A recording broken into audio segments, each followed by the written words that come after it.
in Moscow now. We're at the airport actually, and we're waiting on some other people to show up. And there's a few more NASA people that flew with us on the flight over here from Washington, and we're just waiting on them, and we will get in the van and head to the hotel here in a few minutes. So this is what we are waiting, and a lot of people right now. Okay, so you guys are ADCOs, right? Yes, that's correct. Attitude, Determination, and Control Officer? Correct. Are you impressed that I actually knew that? I'm a little bit impressed. Yeah. So tell people what that actually is. What is it? What do you do? You're stationed, right? Station Flight Controller. Yes, so we work for the International Space Station. What the Attitude Officer does is that we control how the space station's oriented as it orbits around the Earth. So you get to point the thing. Exactly right. Is that intimidating? Sometimes. But we have a system that's very redundant, and so a lot of times it just flies itself. And we use gyroscopes and thrusters to maintain the attitude. So what are you guys doing in Moscow? Obviously we're here for the Soyuz landing, so what are you doing? We're here actually to fly the shuttle. To fly the shuttle? Yes. So during the shuttle missions, it gets a lot more complex because you've added a whole new attitude control system into the mix. So basically we went from 2 to 3. You're putting a big giant weight on the end of the station. Exactly. Right? And so with all of the changes that happen on a day-to-day basis with shuttle missions, we find it's easier to talk face-to-face with our Russian counterparts as opposed to working directly over the phones or over the loops through interpreters. Because there's a lot of coordination that has to go on between our team in Houston and the team here in Moscow. There's a lot of coordination. So we spend most of our days going back and forth, making sure that everyone is on the same page for the attitude plan for every day, and when thrusters are allowed and when they're not allowed, because some events actually cannot use thrusters because you can damage the spacecraft. Yeah. And of course we got a Soyuz undocking during this whole thing too, right? And that's a whole new process. It's something we've never done before, so we're kind of paving new territory with this one. But we'll do it flawlessly. It's going to be fine. It's going to be beautiful. It's going to be flawless, isn't it? Make it look easy. All right, where are we heading? We're going to the ESA office in Moscow. The European Space Agency. Correct. Usually this is our landing team meeting, right? Where we talk our landing team face-to-face, where we get together all the folks that are going to go out on the helos, plus those of us supporting here from Moscow, all get together, tag up, and discuss what needs to happen and when. And usually we've got this at the NASA office here, but we are guests of ESA today, because they have a big conference room, right? They have a big conference room, and they have their own chef. Oh, that's nice. Should have good weather to depart there later that evening as well. There'll be a cold front with some showers and thunderstorms between Arctic and Kostanai. You might have to pick your way around some of that on the way out. Probably not enough to make it really muddy over there, but some of the ground may be just a bit damp in some spots. If you happen to land very soon after the spacecraft lands, you see the little antenna, this flashing light beacon and combined HF-VHF antenna. Those have hatches that cover them, and they don't blow off until about 10 minutes after touchdown. So stay away from the vehicle because that hatch will come blowing off and the antenna will come out. And if you're in the path of it, you could get beamed by it. There was an incident a couple times ago where the video camera almost got hit by the hatch. So stay clear of the vehicle until you see the experts going in. Hey everybody, it's day 4 here in Moscow. It's 7 p.m. local time on Saturday right now. You saw our landing team meeting with the NASA personnel that we had day before yesterday, so all that went off fine. We got our safety briefing that we get each time we come over here about what to do, what not to do whenever we get out in the field. Tomorrow morning at about 7 o'clock we're going to leave the hotel and head up to Star City, which of course is where the cosmonauts and the astronauts train whenever they're part of these expeditions. We're going to meet up with a few more people up there, including the Russian Search and Recovery Forces, and then we will all head out to Chkalovsky Airfield and then take about a 3-hour flight down to the city of Karaganda. Now, sort of a crash course on how these Soyuz landings work. There's 2 different zones in Kazakhstan that the Soyuzes can land in. There's a northern zone and a southern zone, and in each one of those zones there's 2 different cities that we focus on. There's sort of a main bigger city that we fly into, that we stay in usually about a day or 2, and then there's a smaller secondary city that's sort of the staging area that we typically fly down to the night before the landing, and what it does is just put us in the helicopters a bit closer to the actual landing area itself. Usually it's about a 15-minute flight at most from those cities. So in the northern zone, you've got the main city of Kostanai that we fly into, and then also the secondary city of Arkalyk, which is the staging city like I talked about. Down in the southern zone, which is where we're going tomorrow, you've got the main city of Karaganda, that's where we'll actually fly into tomorrow after we leave Moscow. And then you've got the smaller city of Zhezkazgan that we will head down to on the helicopters the night before landing. There's also one more meeting that we have to go to that will actually be the meeting with the search and recovery forces themselves. This is where they sort of say that officially everybody and all the equipment is in place, all the different helicopters are ready to go, all the all-terrain vehicles, all the different medical support personnel are all set. So that will take place usually the second day that we're down there. So everything is beginning to get busy. Things are starting to pick up. This is where the fun stuff starts because we get to start flying tomorrow. So we'll see you guys in the morning.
Are you looking for UFOs?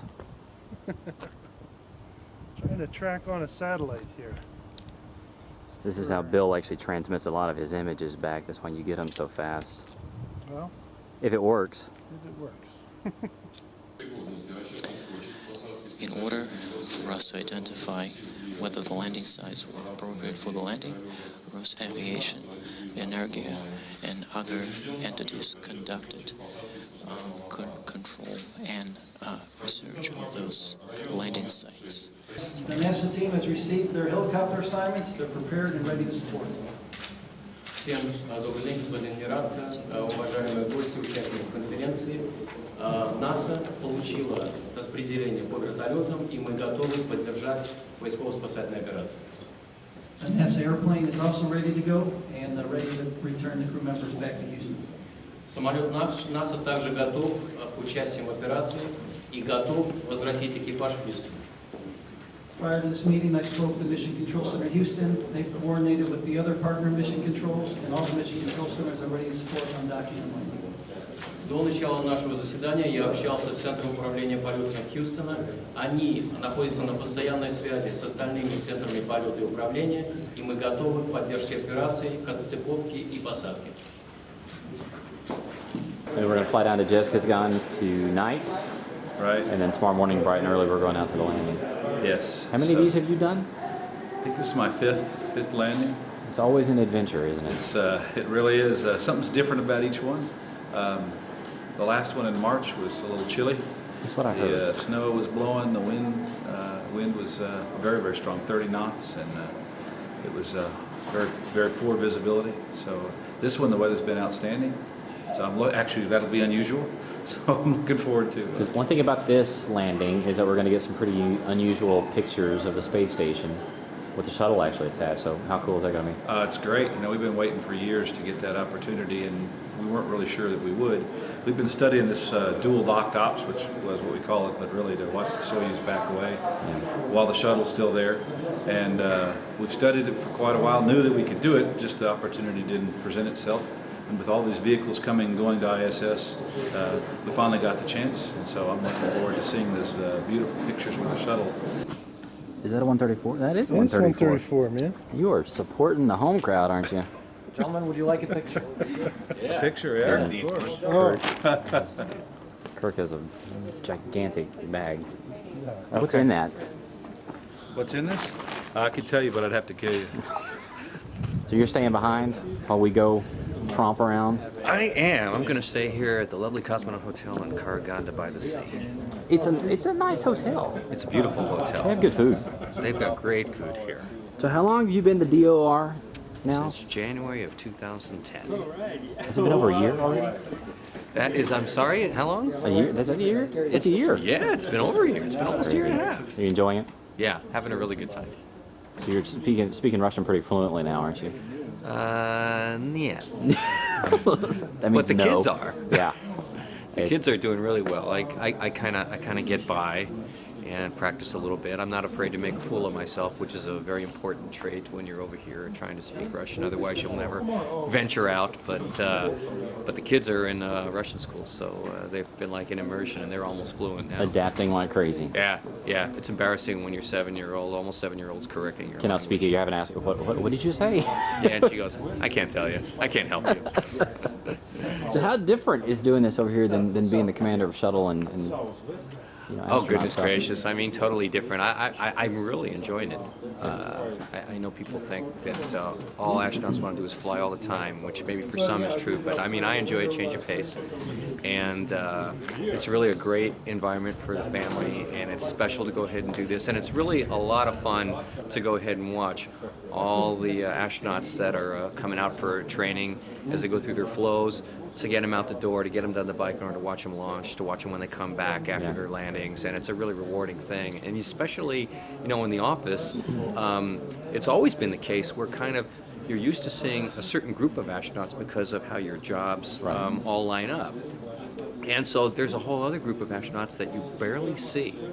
And so now I'm seeing a lot of the folks that I normally wouldn't see that much of as they go through the station flow. And so I get to spend more time with them, so it's been really a lot of fun. Because the training flow is like, what, 2 years? It's about 2 years. Yeah, pretty close to doing that, but between when they start their language training for immersion and they start coming, because there's a lot of travel, especially for those that are going through as left-seaters in the Soyuz, because there's so much more additional training to get them ready to fly the vehicle. So some of them spend a long, long time out in Russia.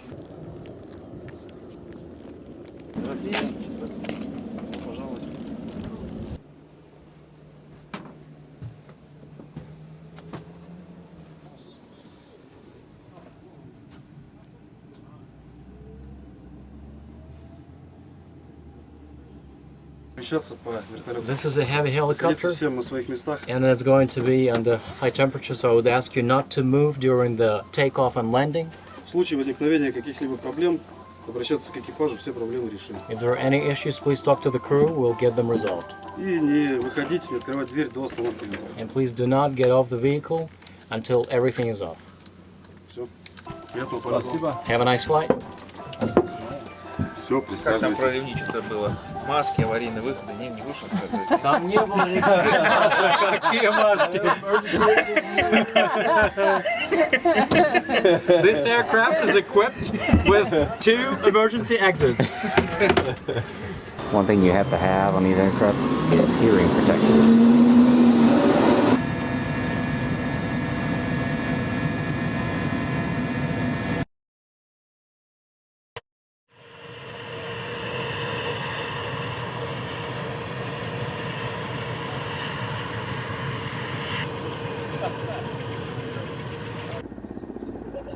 So there's our ride for today. This is the Russian Mi-8 helicopter. There's going to be, I think, 12 supporting the landing today. There's usually about, I think, anywhere between 6 and 10 of us that ride in these choppers out to the landing site. But, of course, we came down last night down to the city of Kazakhstan. We spent a very short night here. Everybody got up at about 4:30 or 5 o'clock this morning, and part of our team went ahead and went down to the ballistic site, which is where the capsule would land if it comes in a bit steeper than normally planned. So they went ahead and left, and that's actually who's leaving right now over there. So they're going to take off, and then we're going to be airborne usually around the time that we get confirmation that the deorbit burn has taken place. So everything's pretty much ready to go. It's actually a nice day out here. It can get pretty cold out here in Kazakhstan, but today I think it's supposed to be in the 70s, and everything's all set. All right, Steve Hart, you are Cady's flight surgeon. So they say. So exactly how many pounds of supplies are you having to carry? I try not to think about it. It's probably only about 35. Now, talk a little bit about what exactly you guys will do once the landing takes place. You go through and you check the crew just to make sure they're feeling okay. Yeah. Ideally, our job is Maytag repairman-ish in that we, we're able to just stand back and observe the crew member. The Russians are very thorough in what they do as far as immediately taking care of folks, monitoring blood pressure and pulses and such.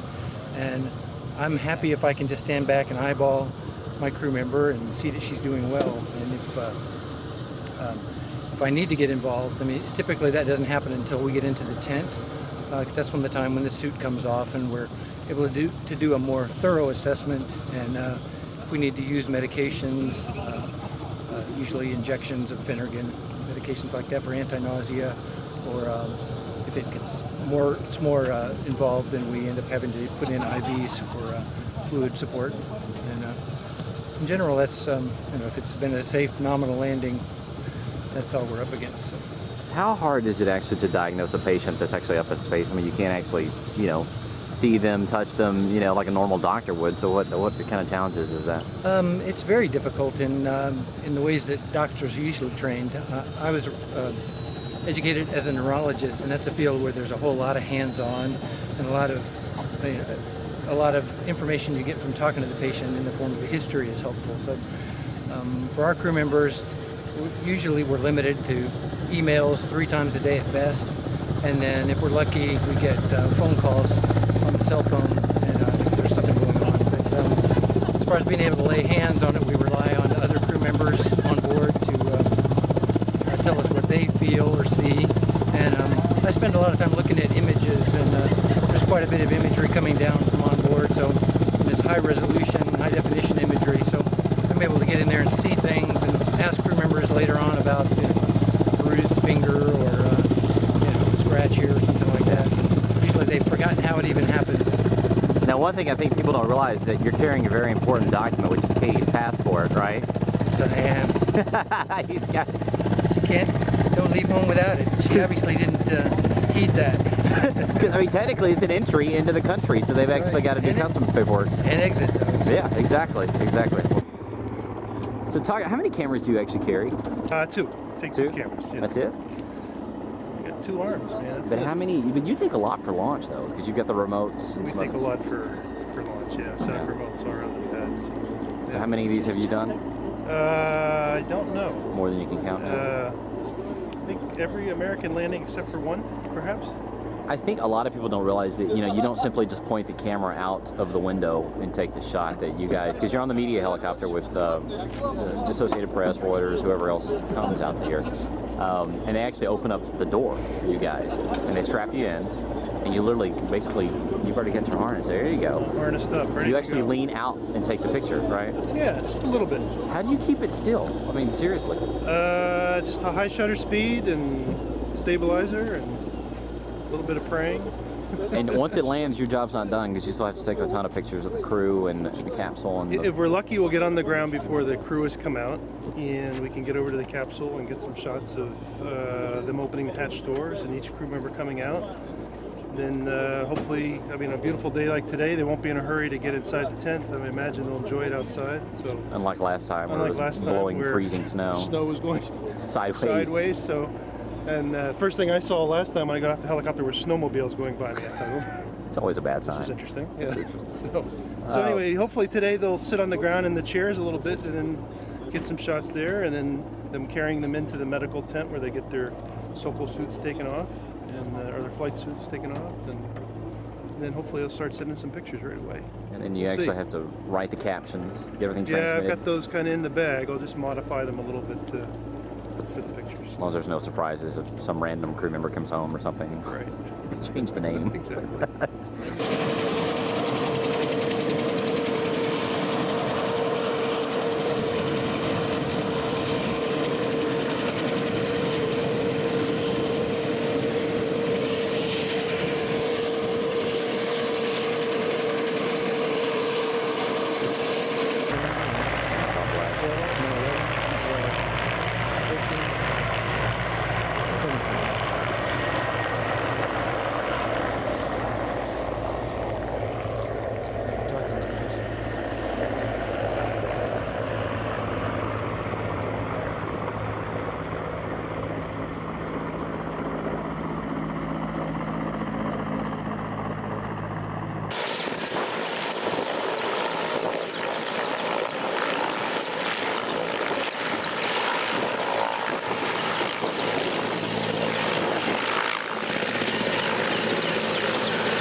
So this is what it looks like right after Soyuz lands. You got a ton of stuff going on. That's the medical tent right there that they've set up, probably 100 yards or so away from where the Soyuz landed. The team here is already starting to gather up this just huge parachute that's on the ground. And then there's the Soyuz. The guys are still working on getting the hatch opened. They're taking some pictures of the crew, which is still inside. One thing we always try to look at is exactly how far the Soyuz has bounced. And as you can see, it hasn't really that much. And it's also upright. So what I have to do now is actually call into Houston and give kind of a live report on how things look here. Josh, it looks like a gorgeous day out there. You actually could not ask for better weather, better operations. I mean, this has just been fairly easy from beginning to end. I mean, the weather's probably in the upper 70s right now. You can see they're taking the commander out now. They just got him out of the capsule. You also notice the capsule is actually upright.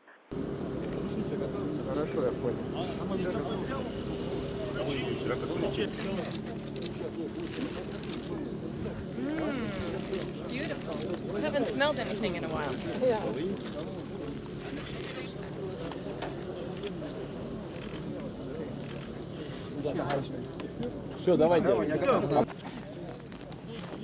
They're moving the crew into the medical tent now. They were out there for probably 15 minutes. They're moving pretty quick today, so they'll go in there and get the launch suits off, put their flight suits on, and then everybody's going to start getting in their helicopter, and we're going to head back to Karaganda.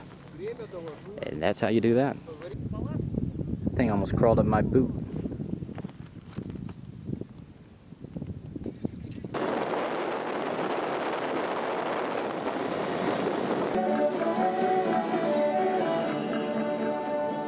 Мемориальный комплекс, посвященный космонавтике.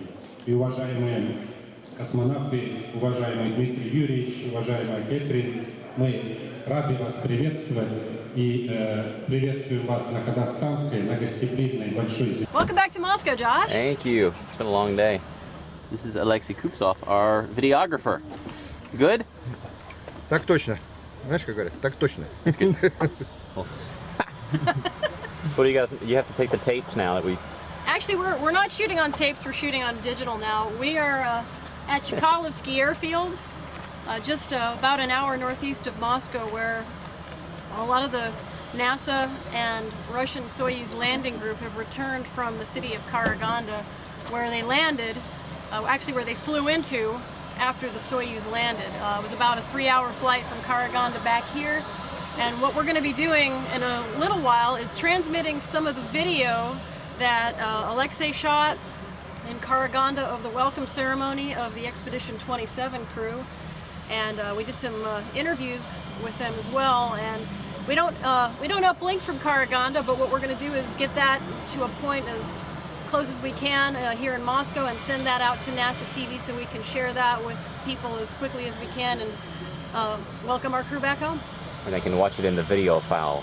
The NASA TV video file. Which we love oh so much. Yes, we do. You can watch it on NASA TV or at www.nasa.gov/NTD. Hey, you could be a commentator. I could. You could. Except for the hair. You know, every time that you come over here and you get to work one of these Soyuz landings or one of the launches, they're all different. They all have different personalities. They all have different challenges. They all have different memories. But the one thing that I think is the common thread through all of it is that each of us that get to come out here and participate in this, it's a high honor for us to be able to do that. It is completely different from the space shuttle and totally different than the work that we do on the shuttle and with those crews. You're a long way from home. The hours are long. The work is extremely hard. You're really tired at the end of the day.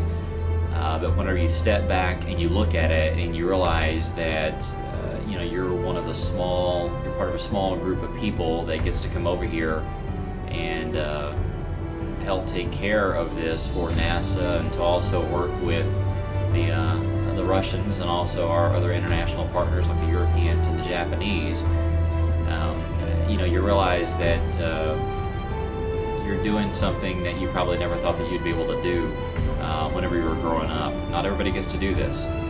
and to be able to be a part of that team is something that is pretty remarkable. You know, you're getting to go up close to this small capsule that's all charred and has just returned from space, and you realize it was just docked with the International Space Station just a few hours ago. And you get to see the crew as they get out, and they haven't been on Earth in 5 or 6 months, and you get to be sort of part of the welcoming party that gets to bring them back home. And I think that it's something that each of us that gets to come over here and do this takes pretty seriously. It's an amazing thing. It really is.